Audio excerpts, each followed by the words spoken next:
This is Ashes of Singularity, and it's a new strategy game we're working on to come out. It's supposed to come out next year-ish. And what we're showing it on here is Mantle. It's running at 4K resolution. Okay. So, like, if we were running on a, say, DirectX 11, you were not going to run this at 4K. That's not even a possibility.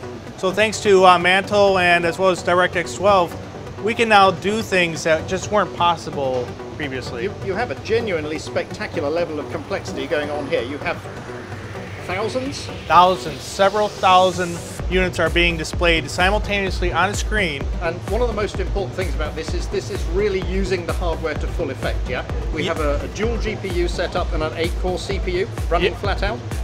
Exactly. Now, and before Mantle, you just couldn't do that.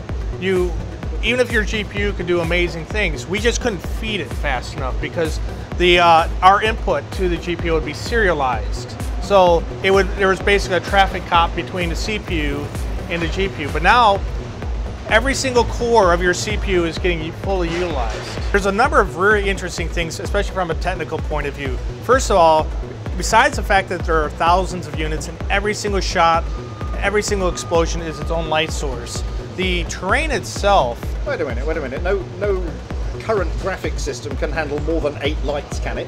Right, well, in theory, well, your hardware can, but as a practical matter, no, after around 8, it becomes really problematic.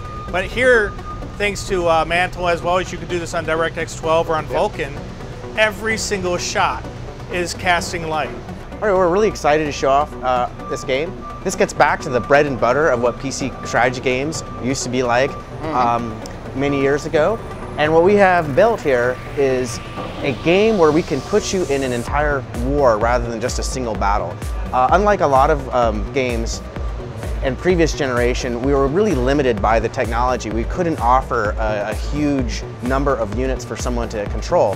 But because of this next generation APIs and technology, we're able to bring a much wider experience.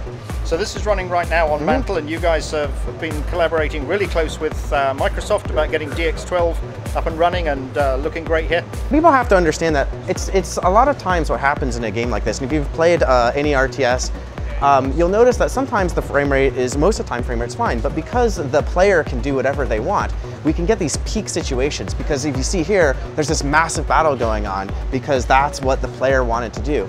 But you can see here, the first thing that's sort of interesting is you can see that this Mantle allows us to do explicit multi-GPU, which we've been extremely happy with. Indeed. And you can see that those are what we call the fences. It's telling us, it's flickering there because it's telling us which GPUs are full. And most of the time those are blinking on and off. That means more or less we're keeping those GPUs completely filled. And so you can see that even in these incredibly complex scenes, Mantle is ripping through it so fast.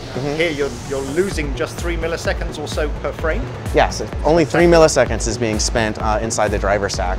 And so that's fantastic news. So it's no longer taking away CPU from the things that we want to do, our game simulation and our physics and all these other things. AMD was the hero here.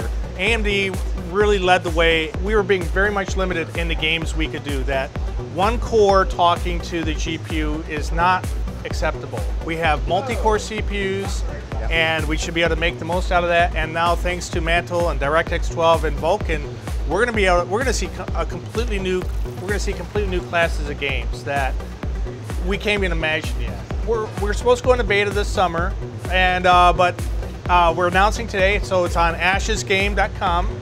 You can go and check out the lore and the gameplay on that. But beta this summer and final release probably next winter. Awesome. Well, we greatly look forward to that, Brad. Thank you very much for your time. Appreciate the chance to talk to you.